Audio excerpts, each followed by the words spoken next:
Dans cette 3e saison du podcast « Il était une fois le bijou », je vous invite à plonger au cœur du diamant.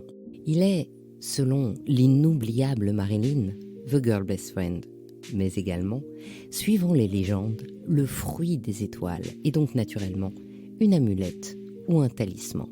Pour tous les amoureux du diamant, c'est un miracle de la nature. Et depuis les textes bouddhistes, il est considéré comme la vérité éternelle.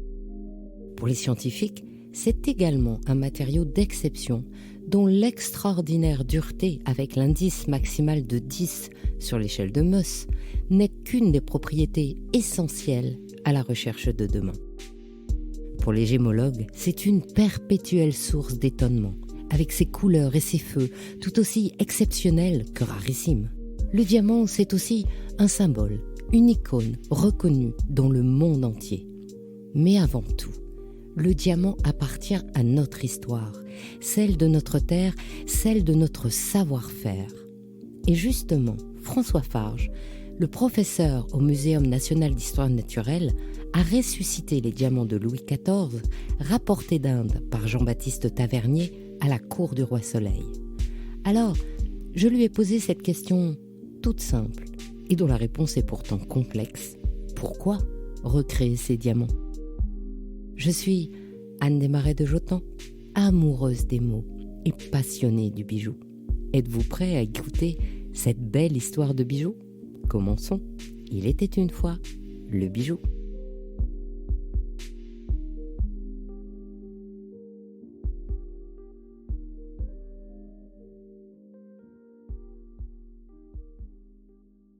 Bonjour François. Bonjour à tous. Merci de m'avoir invité.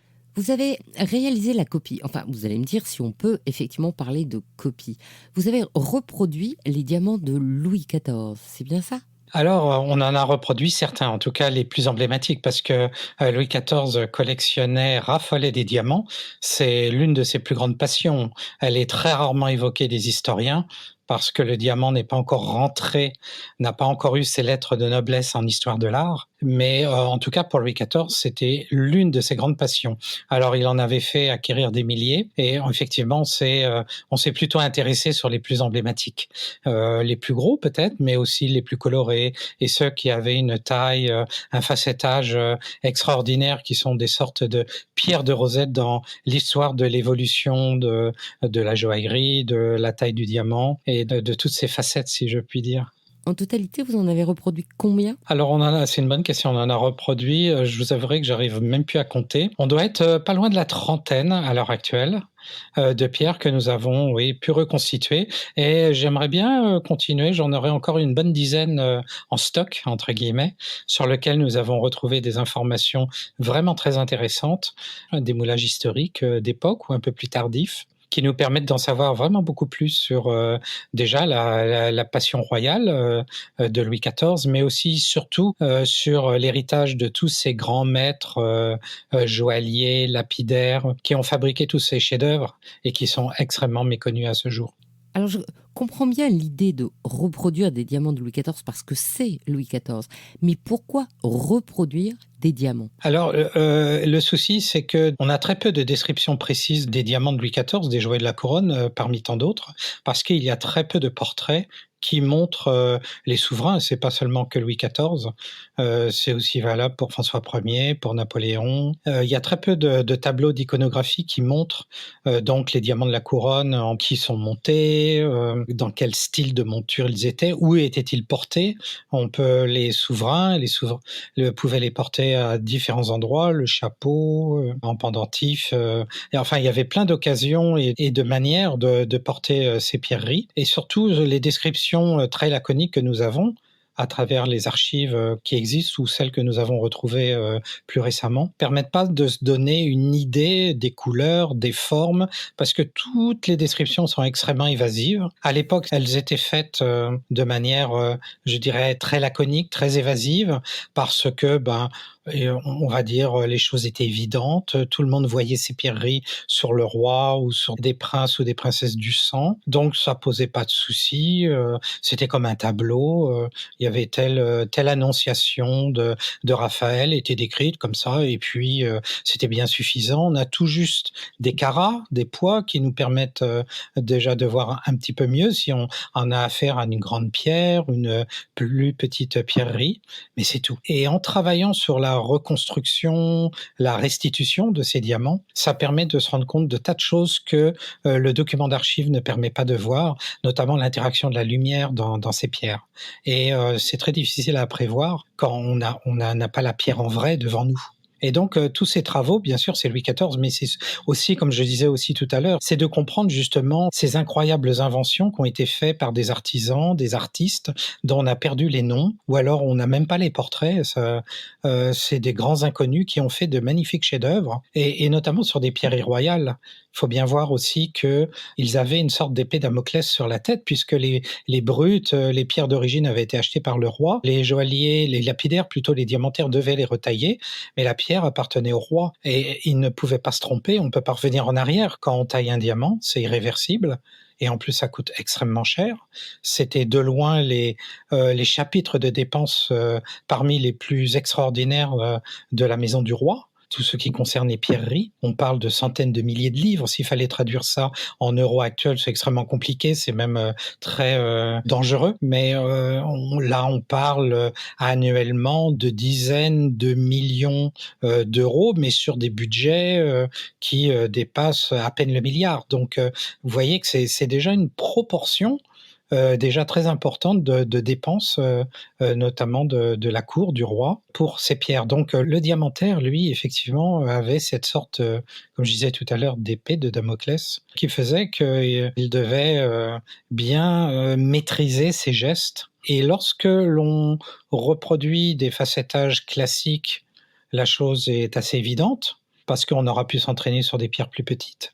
Mais lorsqu'on invente des nouveaux facettages, là, on est vraiment dans l'innovation, dans la nouveauté, dans une expertise que très peu de gens maîtrisent. Donc là, il y a tous ces aspects-là qui sont très importants. Et la visualisation de la pierre reconstituée, déjà sur ordinateur pour démarrer, puis après en vrai avec des pierres de synthèse, permet de se rendre compte de tas de choses qu'on ne saura pas voir à travers des archives.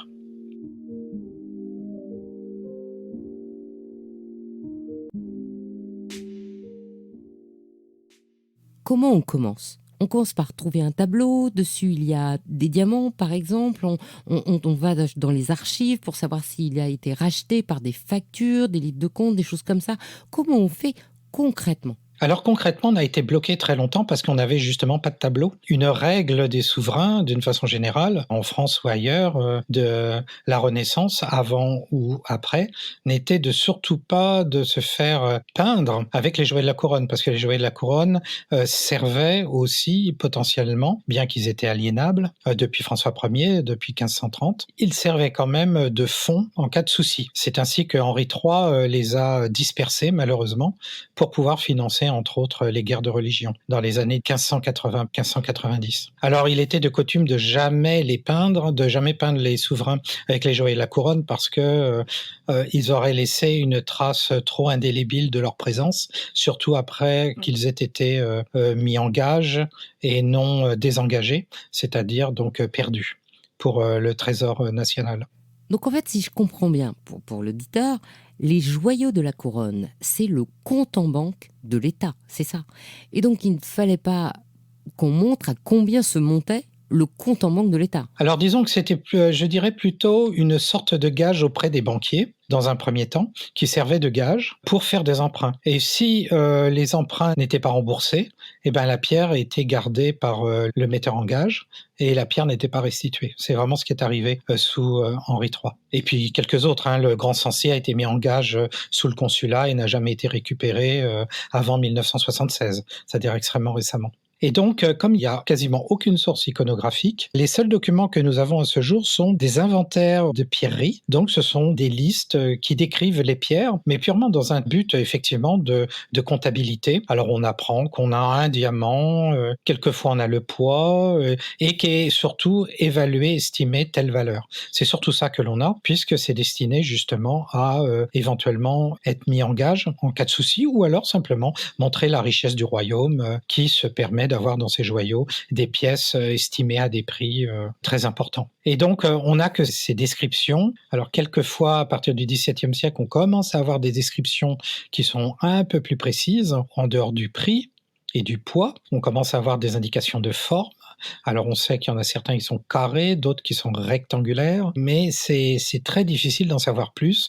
Ils sont très souvent décrits par des gens qui connaissent pas très bien le sujet, qui sont des gens qui sont dans l'environnement de la maison du roi. Quand c'est des joailliers de la couronne, ils connaissent relativement bien le sujet, mais il y a quelquefois des inventaires sont faits par des gens qui les connaissent très mal. Alors ils font des descriptions extrêmement laconiques, très simples. Encore une fois, le but du jeu était surtout de dire qu'il y avait un certain nombre de pierreries dont le montant global pouvait atteindre telle et telle valeur. Et donc, c'est très frustrant pour nous de nos jours parce que on soupçonne qu'il y avait des pierres très extraordinaires, mais on sait quasiment rien à leur sujet d'un point de vue histoire, puisque c'est vraiment l'histoire de l'art qui nous intéresse vraiment au premier chef. Voilà, la première étape a été de compiler tous ces inventaires parce qu'en fait, compte, il y en a un grand nombre, et puis de les recouper entre eux pour arriver à suivre une pierre. Parce que même à l'époque, les pierres n'avaient pas de nom, elles n'avaient pas forcément ce qu'on appelle de nos jours une tracéologie bien évidente. C'est-à-dire qu'on avait un diamant de 20 carats et puis voilà. Alors un jour, il servait à telle chose, le lendemain, il allait servir à tel autre événement, et puis c'était extrêmement difficile de savoir à quoi la pierre pouvait réellement servir au sein des fastes de cour, au sein des visites de différents ambassadeurs. Voilà, il y a très très peu de choses. On considère vraiment que ce sont des choses extrêmement importantes, mais comme les inventaires, les pierreries étaient bien connues à l'époque, ils n'ont pas eu le besoin d'en dire plus. Et malheureusement, de nos jours, comme nous avons perdu la mémoire visuelle de ces pierres, c'est très difficile de nos jours de s'y retrouver. Et la troisième étape qui a été vraiment décisive parce que les inventaires étaient relativement connus des historiens à ce jour, mais très peu exploités, puisque l'histoire des diamants et des bijoux en France n'est pas encore rentrée réellement dans la recherche académique en histoire de l'art, au même titre que la peinture, la sculpture. Beaucoup considèrent encore, à tort, qu'il s'agit là d'un simple petit artisanat de luxe dispendieux, en grosso modo, sans aucun intérêt diplomatique, alors que c'est réellement tout le contraire, notamment avec Louis XIV. Il utilise beaucoup les diamants à des visées diplomatiques, mais on y reviendra peut-être. Le troisième volet qui a été celui que j'ai beaucoup découvert et beaucoup exploité, c'est les moulages. Les moulages des diamants étaient moulés pour différentes raisons. Quelquefois pour servir de bibliothèque pour les apprentis lapidaires. Donc, à travers les moulages faits par le maître dans le passé, l'observation donc de ces moulages permettait aux apprentis de comprendre la technique du maître, des techniques, comment les améliorer, etc. Et ça pouvait aussi servir à sertir les diamants ou les pierres précieuses d'une façon générale sur les bijoux de cour de façon plus sécurisée. C'est-à-dire qu'on travaillait, on sertissait le moulage d'abord, et dès qu'on se rendait compte que les griffes, les dimensions permettaient bien au moulage de rentrer dans le bijou, on enlevait le moulage et puis on le remplaçait par la pierre au tout dernier moment. Comme ça, la pierre ne pouvait pas être endommagée par une action de sertissage ou de polissage qui aurait été trop invasive ou trop violente, entre guillemets. Donc en général, les moulages servaient à ça. On faisait aussi des moulages avant de retailler un diamant, une pierre, parce qu'on considérait que l'ancienne pierre n'était pas exploitée au maximum de son potentiel. Donc on se décidait de retailler une pierre et puis on gardait un moulage de la pierre d'avant, sachant que la pierre après retaille était aussi moulée et pareil, elle rentrait dans des sortes de bibliothèques de moulage, de lapidaires qui leur permettaient donc de conserver une trace de ces pierres avant et après retaille. Alors le matériau utilisé pour ces moulages, c'était du plomb jusqu'au début du 19e siècle, parce que c'était un matériau facile à couler. Pour mouler les objets, c'était assez simple, il ne demandait pas des températures très élevées, et c'est surtout ça qu'on utilisait à l'époque. Après, on a fait des répliques qui sont différents des moulages, puisque le moulage, c'est une empreinte faite sur l'original.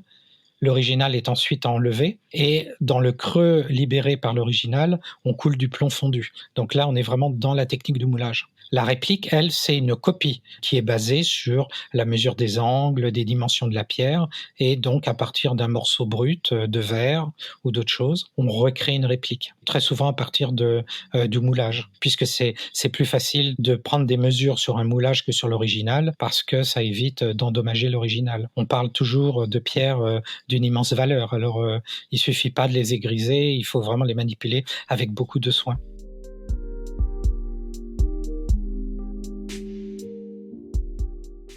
Si je me souviens bien, d'ailleurs, c'est grâce à ces moulages qu'on a pu tracer le fameux diamant bleu qui est devenu le Hope, en fait. Alors voilà, exactement. Là, cette fois-ci, on est plutôt après les années 1820, et là, à cette époque-là, on fait plutôt des moulages en plâtre. Ça évite des hautes températures, la technique est assez au point, et un certain nombre de moulages de la couronne, oui, vont être faits en plâtre, mais pas effectivement le grand diamant bleu qui, lui, a été moulé en plomb, ce qui permet donc de le dater indirectement avec ce que je viens de vous dire. Donc, c'est un moulage qui a été retrouvé au muséum, et comme il est en plomb, il est très clairement de la fin du 18e ou tout début 19e. Et c'est très important quand on connaît l'histoire de ce diamant, puisqu'il est volé à la Révolution en 1792, et il ne réapparaîtra que plus tard. Mais je ne veux pas dévoiler le restant de l'histoire trop rapidement. Absolument. Donc, revenons aux vôtres, ceux que vous avez reproduits.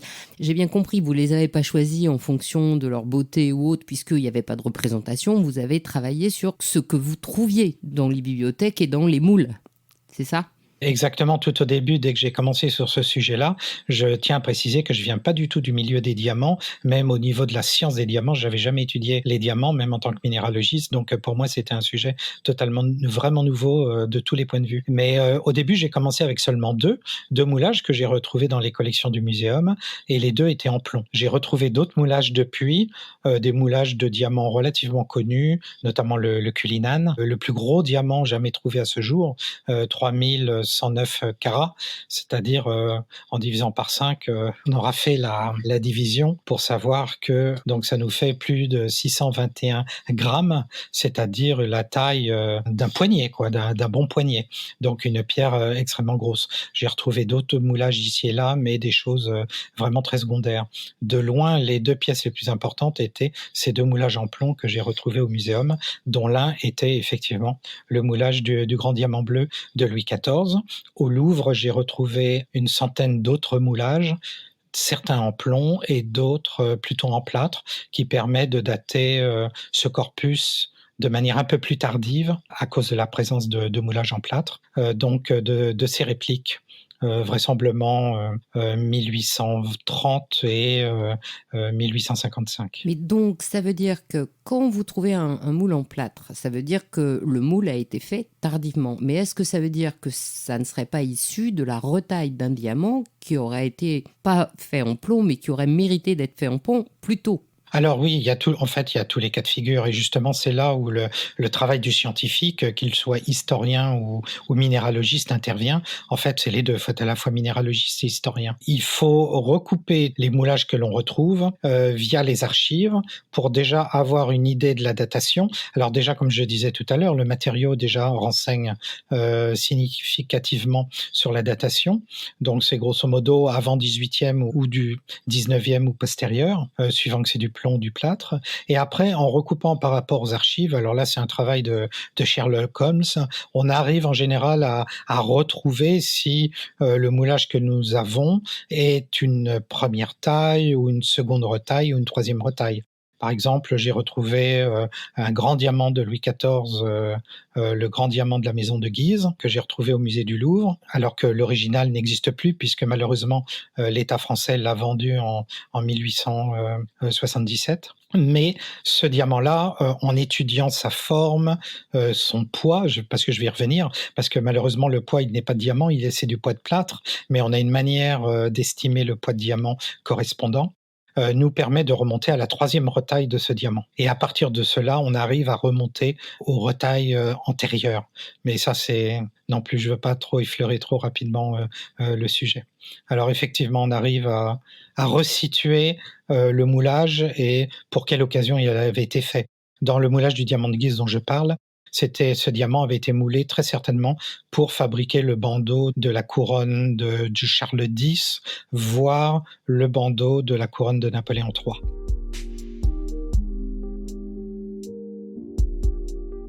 Par rapport à tout ce travail, est-ce que vous avez du coup parce qu'on a une indication sur l'objet qui a été un peu taillé et tout, et est-ce qu'on sait d'où ils viennent? Parce qu'effectivement, les diamants de Louis XIV, ils venaient d'Inde. Est-ce qu'il y a, comme ça, est-ce que ça permet de remonter encore plus loin? Alors, effectivement, je ne l'ai pas encore trop publié. On en a parlé dans une ou deux petites conférences ici ou là. Les diamants qui sont ramenés d'Inde étaient quelquefois vraiment à l'état brut. Et Jean-Baptiste Tavernier, qui était le grand marchand français, qui a été le premier à ramener plus d'1 millier de diamants pour la cour de Louis XIV, et il sera suivi de plein d'autres diamantaires. En tout cas, ce Jean-Baptiste Tavernier, un homme emblématique du XVIIe siècle, qui a été l'un des tout premiers à visiter les mines de diamants en Inde, qui a fait les routes de la soie plus de 6 fois dans sa vie, donc quelqu'un qui a énormément voyagé de son vivant. Il nous a gratifié, et c'est vraiment une grande chance, de plusieurs gravures de diamants qu'il avait soit négociées, qu'il avait vues, ou qu'il a ramené à Louis XIV. Et alors, il y a 3 diamants bruts qui nous permettent de nous renseigner très bien sur l'allure des diamants qui ont été trouvés en Inde. Parce que le grand problème pour le minéralogiste que je suis, c'est que quasiment tous les diamants bruts trouvés en Inde ont quasiment tous été retaillés. Et c'est vraiment un grand drame pour le minéralogiste, parce qu'il n'y avait pas trop de sciences naturelles à l'époque, et le diamant avait une telle valeur, même n'importe quel petit diamant, que tout a été débité, tronçonné, facetté, et on ne sait pas trop à quoi il ressemblait. Et pour nous, c'est vraiment dommage, parce que c'est un peu comme avoir sorti un trésor archéologique d'une fouille sans avoir rien noté. On a perdu énormément de choses. Bon, ça se faisait pas à l'époque, c'est bien dommage. Mais en tout cas, on a déjà des dessins qui nous renseignent très bien. On voit bien sur les dessins de Tavernier. Le minéralogiste actuel sait très bien interpréter les dessins, même s'ils sont un peu approximatifs du XVIIe siècle. On voit très bien des formes cristallines ou d'autres qui manquent, qui nous renseignent très bien sur les conditions de formation des diamants dans les gisements indiens. Mais la très grande majorité des diamants indiens sont repolis, parce que le but du jeu, et notamment c'est fait à la mine, et ça c'est Jean-Baptiste Tavernier qui nous le dit lui-même, parce que très souvent les diamants ont une écorce. C'était le mot qu'on utilisait à l'époque, alors faut pas l'entendre au sens de écorce d'arbre à proprement parler, c'est-à-dire que les diamants étaient entourés d'une petite couche, en général verdâtre, et ça on le connaît très bien, nous minéralogistes, on l'a vu dans tas d'autres gisements, qui sont dus à des dégâts d'irradiation en périphérie du diamant, qui cachent la véritable couleur de la pierre à l'intérieur. Alors il y a une technique très simple, qui était de faire des fenêtres, c'est-à-dire de polir quelques facettes au plus près du brut, de façon à s'affranchir de cette croûte, de cette enveloppe verdâtre, de façon à pouvoir atteindre l'intérieur de la pierre, sans trop la détruire, bien sûr. Le but est de le faire le plus superficiellement possible, de façon à mieux estimer la couleur du diamant et aussi ses impuretés. Et en fonction de ça, on en détermine le prix de la pierre. On voit si la pierre est très incluse, très colorée, ou à contrario, peu colorée, incolore et très peu incluse, ce qui à cette époque-là voulait dire un prix beaucoup plus élevé. Et donc cette chose était fait, ce fenêtrage était fait directement à la mine, ce qui permettait donc d'évaluer les diamants et de faire des lots entre ce qu'on appelle le mêlé à l'heure actuelle, et puis les pierres haut de gamme, qui étaient donc des pierres qui étaient revendues donc à l'unité.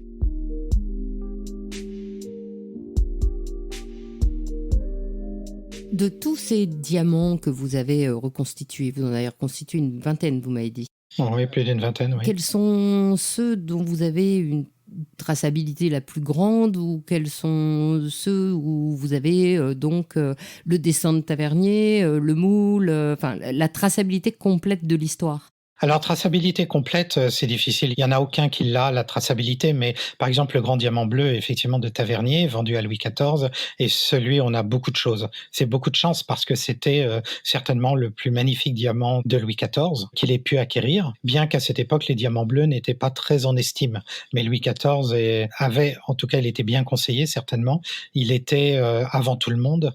Et notamment avant le XXe siècle, il avait compris la très grande préciosité de ces diamants bleus. Alors, à part le diamant bleu, eh bien, j'ai commencé à en retrouver plusieurs autres sur lesquels très peu de choses sont connues et j'arrive à reconstituer effectivement pas mal de choses et notamment sur des diamants du XIXe siècle qui ont très souvent été retaillés au XVIIIe siècle en brillant. En faisant abstraction du brillantage qui a été appliqué sur la pierre au XVIIIe siècle, on peut remonter à la pierre d'origine du XVIIe qui était plutôt taillée en table. Ça marche assez bien en fait. Je le fais d'abord sur ordinateur et de façon virtuelle. J'enlève les facettes qui ont été rajoutées pour augmenter la brillance et je tombe après sur des pierres au facettage beaucoup plus simple et dont le poids correspond à ce qui est indiqué pour cette pierre dans les archives du XVIIe siècle, notamment le diamant de Guise dont je vous parlais, que j'ai retrouvé sous la forme d'un brillantage 19e, sur lequel j'ai pu reconstituer le brillantage du 18e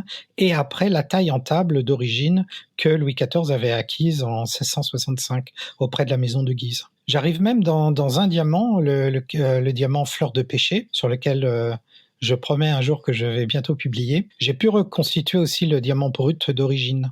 Pas vraiment d'origine, mais le diamant tel qu'il a été vendu par les Indiens à des Européens avant que Louis XIV ne le rachète et le fasse retailler. On y arrive comme ça. C'est moins précis, mais on arrive à retrouver, parce qu'on a les indications de poids du diamant brut, entre guillemets. Il n'est pas totalement brut, c'était un diamant fenêtré, comme nous parlions tout à l'heure. Donc, il n'avait pas vraiment un facettage symétrique, mais on arrive à retrouver la position des grandes fenêtres pour avoir un poids d'une centaine de carats, qui était le poids d'origine de cette pierre. Et dans certains autres cas, alors là, c'est un peu plus difficile, mais je l'ai fait dans le cas du diamant bleu, on a des logiciels, nous, minéralogistes, qui permettent de savoir si les facettes que l'on observe sur les diamants indiens, que l'on dit toujours facettés au plus proche du naturel, de façon à perdre un minimum de pierre, puisque le but du jeu de ces fenêtrages, c'est bien sûr de perdre un minimum de masse du diamant, et surtout de voir son intérieur et de mieux estimer ses propriétés gémologiques. Donc, beaucoup de gens disent qu'effectivement, ils ont été facettés au plus proche de l'échantillon naturel. Donc, on a envie de penser que les facettes sont des variantes améliorées. Les facettes qui ont été récupérées, je veux dire, par les commerçants à la mine, sont des facettes améliorées de facettes naturelles, qui étaient peut-être pas aussi transparentes. Et alors ça, nous, on peut le tester d'un point de vue physique du solide. On a des algorithmes qui permettent de voir si un polyèdre, c'est-à-dire un solide délimité par des facettes, est stable d'un point de vue physico-chimie ou non. C'est-à-dire qu'on peut vraiment tester un facettage fait par des humains versus un facettage, entre guillemets, fait par la nature. Parce que celui de la nature, forcément, aura un équilibre, comme on dit, thermodynamique, physico-chimique, qui sont liés par des lois très précises que l'on connaît très bien, alors que le facettage des humains sera plus inspiré par l'empirisme, l'art et des choses qui ne sont pas du tout contraintes par la physico-chimie. Et ça, on arrive bien à faire la différence entre les deux. Et notamment, je me suis amusé à faire subir au grand diamant de Tavernier, le grand diamant bleu de 115 carats, vendu ensuite à Louis XIV, de lui faire subir ce test physico-chimique pour voir ce qu'il allait en résulter, sans surprise. Le calcul nous indique que le diamant n'est pas du tout stable dans la façon telle que Jean-Baptiste Tavernier l'a ramené. Donc, ce qui nous dit bien que c'est un facettage humain très différent, qui n'a très peu de choses à voir avec le facettage cristallographique d'origine. Et en plus, le logiciel, on peut lui demander d'essayer de reconstituer, de faire sauter les facettes qui sont instables, c'est-à-dire qui sont d'origine humaine, et à partir de cela, reconstituer, ne garder que les facettes naturelles, les facettes qui sont stables. Et on arrive comme ça à reconstituer le cristal d'origine. Et j'ai pu le faire sur le diamant bleu de Tavernier, et on passe cette fois-ci à une sorte de cubo-octaèdre, c'est-à-dire un cristal de diamant, à la fois cube, à la fois octaèdre, qui pèse environ 300 carats. Qui était un modèle, je n'y étais pas à l'époque, mais c'est un modèle plausible du diamant qui aurait cristallisé il y a 1 milliard d'années dans les magmas à un endroit qui, plus tard, à la faveur de la dérive des continents et de l'érosion, allait donner les fameux gisements de Golconde qui ont été exploités pendant la période Renaissance jusqu'au XVIIIe siècle.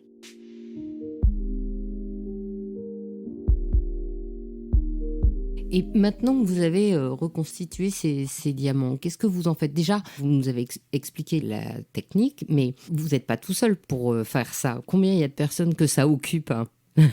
Alors, pour les reconstitutions sur ordinateur, c'est essentiellement moi parce que, comme je vous disais, c'est pas un sujet qui est très prisé par les historiens, pas du tout même. Je peux même vous dire que, j'ai essayé d'avoir des étudiants en thèse sur le sujet, j'en ai pas trouvé, alors que j'ai eu beaucoup d'étudiants en thèse, par ailleurs, sur plein d'autres sujets. Non, je suis le seul à faire ça à l'heure actuelle. J'espère qu'un jour, d'autres, le feront. Le problème, c'est que le gisement de moulage ancien, il y en a pas tant que ça, malheureusement. J'aurais aimé qu'il y en ait beaucoup plus, mais déjà, au-delà des 2 que j'ai retrouvés au muséum, il y a cette centaine de moulages retrouvés au Louvre et avec Anne Dion, conservateur en chef au département des objets d'art. Nous les avons sortis de leur torpeur parce que pour les historiens, il s'agissait de moulages en plate, donc des choses sans intérêt, sans valeur. Et avec Anne, on a vu tout le potentiel que pouvaient avoir ces moulages puisque les originaux ont malheureusement disparu. Non, donc c'est essentiellement moi. Donc j'utilise des tas de techniques, j'ai pas trop encore évoqué, de la physique quantique, du scanner, qui nous permettent de remonter au facettage parce que les moulages ont beaucoup de défauts.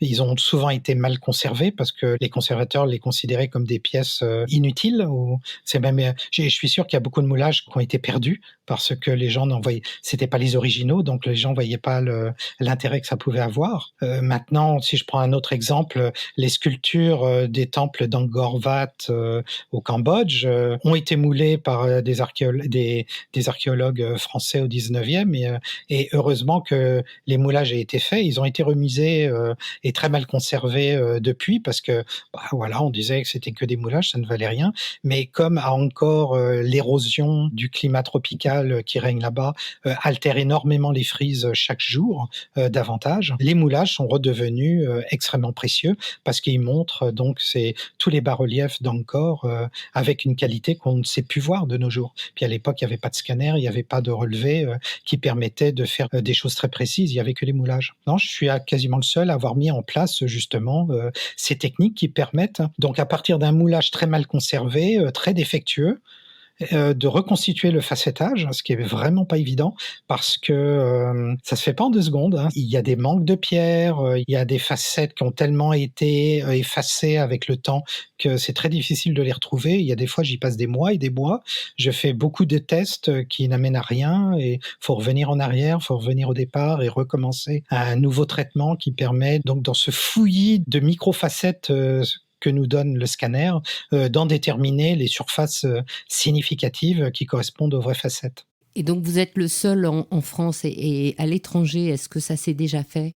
Non, enfin pas à ma connaissance. Je suis le seul à faire ce travail sur les moulages d'origine. Par contre, après, il y a une autre étape qui est l'étape de visualisation sur ordinateur à partir du modèle tridimensionnel qui a été recréé, donc le facettage recréé sur ordinateur. Donc là, on est un peu plus nombreux à le faire. Il y a des très bons logiciels comme Diamcalc qui permettent donc de visualiser le résultat sur ordinateur. Et déjà, ça permet de voir beaucoup de choses, comme si qu'on avait la pierre devant soi. Et puis là, on est plus d'une dizaine à savoir faire ce genre de choses. Je dirais pour des diamants anciens, hein. Après, il y a tous les grands commerçants de diamants utilisent ces logiciels-là, tous les grands tailleurs de diamants utilisent ces logiciels-là tous les jours. Mais eux, ils l'utilisent plus de manière à prévoir la taille d'un diamant, c'est-à-dire ils se projettent dans l'avenir.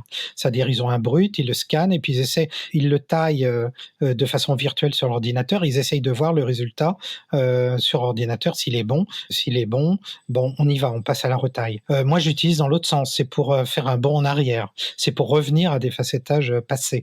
Donc ça, j'ai d'ailleurs détourné le logiciel. Il n'était pas du tout fait pour ça à l'origine. Il était vraiment fait pour faire un bond dans l'avenir. Mais moi, je l'ai utilisé dans l'autre sens. Et après, des gens qui font des répliques de diamants, c'est-à-dire cette fois-ci, maintenant qu'on a les plans du diamant, la position exacte des facettes, leurs angles dans toutes les directions de l'espace. Donc là, après, ce sont des lapidaires qui prennent le relais. Je suis bien incapable de tailler une pierre. Je trouve ça fabuleux d'ailleurs, mais j'en suis bien incapable. Je laisse faire ça aux gens qui ont des doigts d'or. Et alors là, il y en a un certain nombre qui sont spécialisés dans les pierres anciennes, parce que on peut pas confier ce travail à n'importe quel lapidaire, parce que beaucoup de lapidaires n'ont pas forcément une bonne connaissance des tailles anciennes, et ils vont avoir un peu tendance à appliquer des réflexes modernes, contemporains, à des facettages anciens. J'ai déjà eu le cas de figure où un petit jeune avait arrangé le facettage que je lui avais proposé parce que il le trouvait pas dans les codes de l'enseignement actuel de la taille des diamants. Et alors je lui dis bien sûr que ça correspond pas, parce que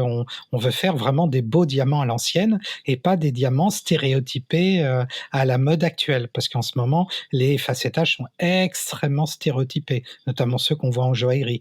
Il y a pas beaucoup de créativité, et il y avait beaucoup plus de créativité dans le passé sur la taille des diamants.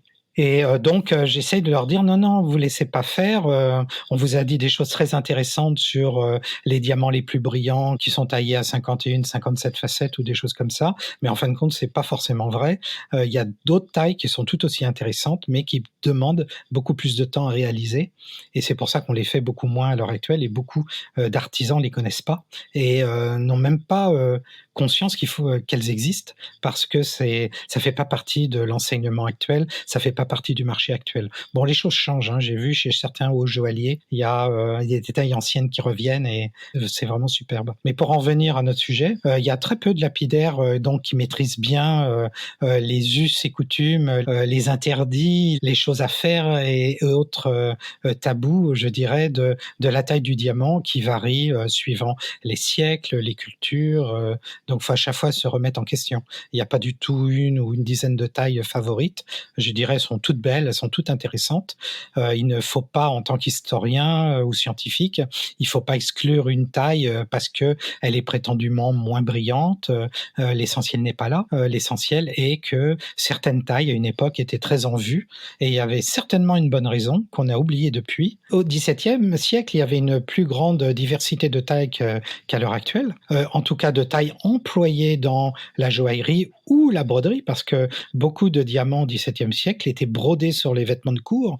C'est quelque chose qu'on connaît beaucoup moins bien. De nos jours, la haute couture utilise en broderie des strass, mais pas des vrais diamants. Donc ça change tout. Mais à l'origine, au XVIIe siècle, donc on utilisait les diamants pour soit comme pierre isolée, soit comme pierre montée en bijoux, soit comme pierre montée en broderie, et que sais-je. Il y avait beaucoup d'emplois en fonction des besoins. Et donc ces emplois contrôlaient ou impliquaient des tailles de diamants très spécifiques, dont on n'a plus forcément connaissance de nos jours, puisqu'on n'a plus forcément ces emplois. Notamment les tailles en rose de Hollande sont très adaptées pour les broderies. Elles sont moins adaptées pour les bijoux, mais pour les broderies. Et c'était tout aussi important au XVIIe siècle que la joaillerie. Donc il y a toute cette grande diversité de tailles, et on travaille donc, cette grande diversité de tailles doit être connue des lapidaires et diamantaires avec qui nous travaillons.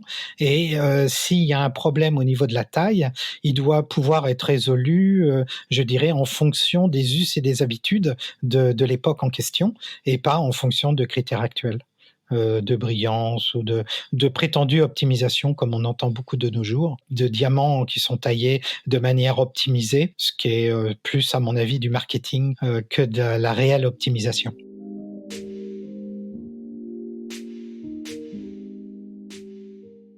Et maintenant que ces diamants sont reproduits, on en fait quoi? Et bien surtout, on les montre au public, parce que quand on fait de la recherche scientifique, le plus important, c'est de communiquer ces résultats. Alors déjà, on les publie dans un premier temps, ce qui permet à des historiens, à des amateurs, à d'autres minéralogistes de savoir que ce travail se fait, parce que faire un travail dans son coin et rien publier, ça ne sert à rien. Donc on le publie. Déjà, ça permet de savoir si notre travail est validé par nos pairs. C'est très important, nous, de publier dans des revues scientifiques avec ce qu'on appelle un comité de lecture, c'est-à-dire des gens qui valident ou invalide donc notre travail pour être sûr que bien il y a un minimum de qualité. On peut pas publier ce qu'on veut. Voilà, on aimerait bien, mais non, il faut passer par ces comités de lecture. Il y a des fois, c'est très castrateur parce que ils nous ils nous enlèvent des choses qu'on aurait aimé pouvoir dire, mais effectivement, on doit pouvoir prouver ce qu'on dit. On doit pouvoir toujours justifier avec des références et de vraies références. Hein. On peut pas justifier notre travail avec des références dans des journaux grand public. Il faut que ça soit toujours des références dans d'autres revues avec comité de lecture. Alors c'est un peu pénible, mais on y arrive, c'est le jeu. Et quand on a passé cette phase-là, après on peut communiquer avec le grand public. On peut donc faire des expositions comme l'exposition Pierres précieuses, qui entre guillemets a lieu en ce moment parce que bien qu'elle est fermée à cause de la Covid, mais ça nous permet donc d'exposer, de montrer aux gens qu'est-ce que c'est qu'un diamant au XVIIe siècle. Et pour les gens, c'est une grande révélation parce que c'est pas du tout le brillant rond à 57 facettes dont on nous assomme beaucoup à l'heure actuelle. Il y a bien sûr de nos jours quelques autres tailles en poire, en table, en émeraude et j'en passe, mais à l'époque il y avait des tailles beaucoup plus diversifiées et certaines sont magnifiquement belles. Alors elles ont des noms un peu difficiles à dire parce que les choses n'étaient pas codifiées à l'époque. Ce serait difficile de les décrire ici. Elles ont beaucoup des noms indiens, c'est un peu compliqué. Mais en tout cas, c'est de diffuser les connaissances à ceux que ça pourrait intéresser. Bien sûr, le grand public, mais j'aimerais bien aussi que certains historiens puissent intégrer ces données dans le corpus de leurs recherches. Je vais vous donner un exemple. Il y a eu sur Arte très récemment un documentaire sur le luxe à la française et notamment comment Louis XIV a mis en place les industries du luxe à la française en débauchant les verriers certains verriers de Murano pour établir la manufacture de Saint-Gobain et j'en passe. En fin de compte, ils ont parlé de tout sauf du luxe le plus luxueux qui existait à cette époque, c'est-à-dire les pierreries. Ils ont parlé un peu de broderie avec le développement de la soie, les canuts de Lyon et j'en passe, mais la joaillerie parisienne s'est développée sous Louis XIV. C'est là où on a commencé, notamment sous l'emprise de François Lescaut et après de Jean Pitan, à créer des bijoux encore plus somptueux avec des pavages de petits diamants autour de plus grands diamants. On n'est plus dans la pierre majeure plus ou moins isolée sur un montage métal.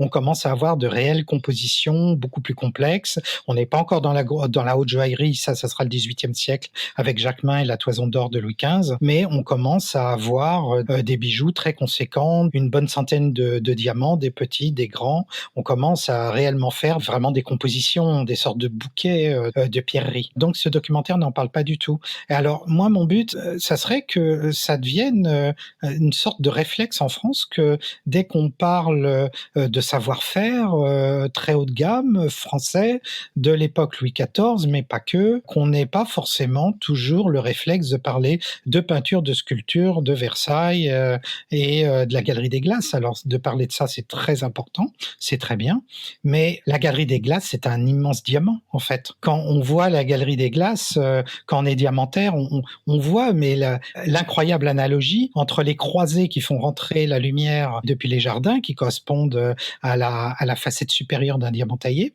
ce qu'on appelle la table, et puis les glaces qui sont mis du côté intérieur vers les appartements du roi, qui constituent le facettage d'un diamant à l'arrière et qui renvoient la lumière et qui font un jeu de lumière qu'on retrouve donc dans la Galerie des Glaces à Versailles, et puis mais qui sont complètement inspirés du trajet de la lumière dans un diamant. Et puis on imagine, nous on a fait des tests, de recréer certains fastes de cour avec des répliques de diamants à Versailles même, on les a fait le soir à la lumière des bougies, des chandelles, et là on se rend compte que c'est juste prodigieux. On n'a jamais vu ça des temps modernes. On n'est pas dans des lumières très blanches et très dures comme on connaît de nos jours. On est sur des choses beaucoup plus douces, beaucoup plus subtiles, et on a fait des essais avec des broderies, alors pas sur des mannequins, c'était des broderies à plat sur lesquelles on a mis des répliques de diamants d'assez grande taille, et on faisait jouer ça à la lumière des éclairages,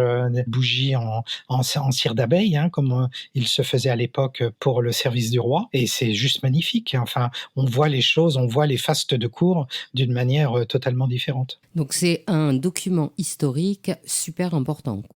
Je pense que ça contribue, c'est pas la seule facette, si vous me permettez une nouvelle fois ce jeu de mots, mais ça contribue à mieux comprendre, l'ensemble des faces de deux cours et surtout l'une des plus grandes passions de Louis XIV avec les jardins et la danse. C'était pas autre chose, hein. On essaye souvent de nous vendre un Louis XIV revu et corrigé à la mode, des beaux-arts du XXe siècle ou en tout cas inspiré du XIXe siècle, c'est-à-dire les beaux-arts, les beaux-arts, les beaux-arts. Mais, on sait très bien que Louis XIV n'était pas un grand passionné de la peinture. Il collectionnait les peintures parce que il le devait en tant que souverain pour les collections royales, mais il avait une bien plus grande passion pour les diamants. Et il y avait une passion personnelle, mais il y avait aussi un outil diplomatique.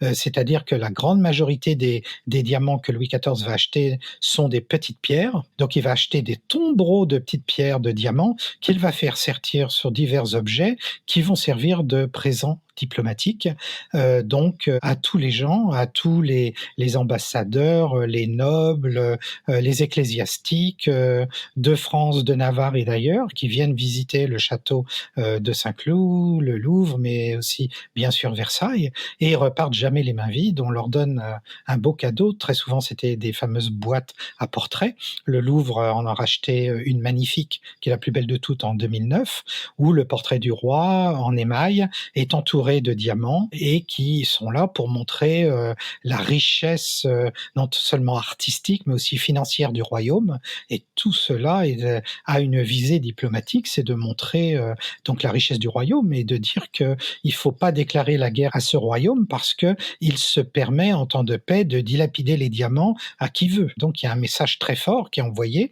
Alors c'est la soft power comme on disait de l'époque. Maintenant il faudrait utiliser d'autres choses que les diamants pour faire comme on appelle de la réelle politique ou de la soft power, mais à l'époque, c'était un outil extrêmement redoutable. C'était après très difficile de ne pas vanter les gloires de Louis XIV quand on avait reçu une magnifique boîte sertie de centaines de diamants de la part du roi.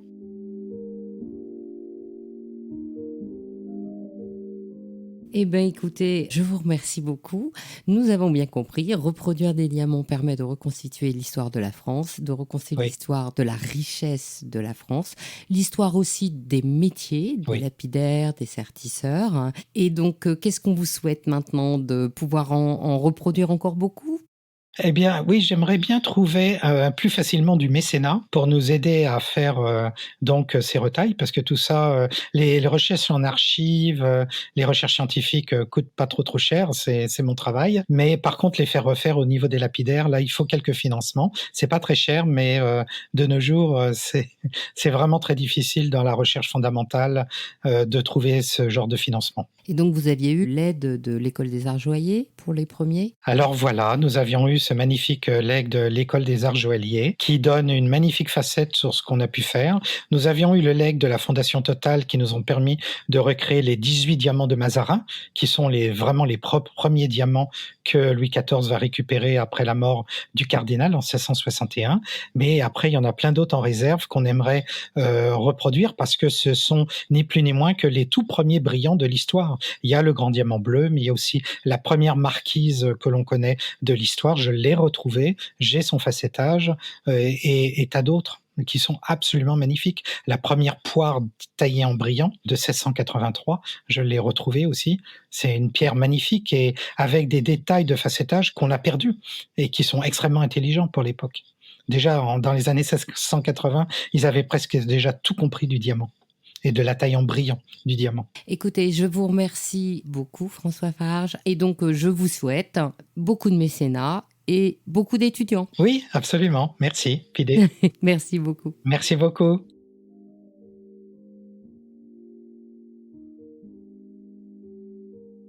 Ainsi se termine cet épisode d'Il était une fois le bijou. Comme vous le savez, je donne une voix au bijou chaque dimanche en alternance sur un de mes 3 podcasts. Lors du prochain épisode, le 14 février, de cette thématique sur le diamant forever, je vous propose d'écouter Alix Jiquel, qui crée des diamants dans son laboratoire en Île-de-France appelé Diam Concept.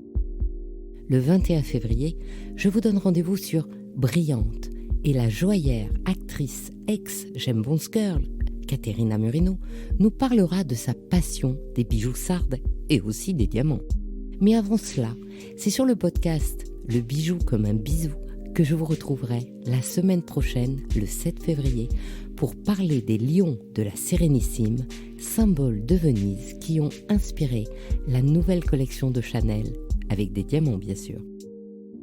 Pour ne manquer aucun de nos rendez-vous du dimanche autour du bijou, abonnez-vous à chacun de ces 3 podcasts sur votre plateforme d'écoute préférée ou sur YouTube. Et encouragez-moi en mettant des commentaires. C'est ce qui permet de référencer les podcasts. Si vous êtes sur Apple Podcasts, mettez plein d'étoiles et surtout, partagez sans modération. Vos encouragements brilleront pour moi comme des joyaux. À dimanche pour votre prochaine histoire de bijoux.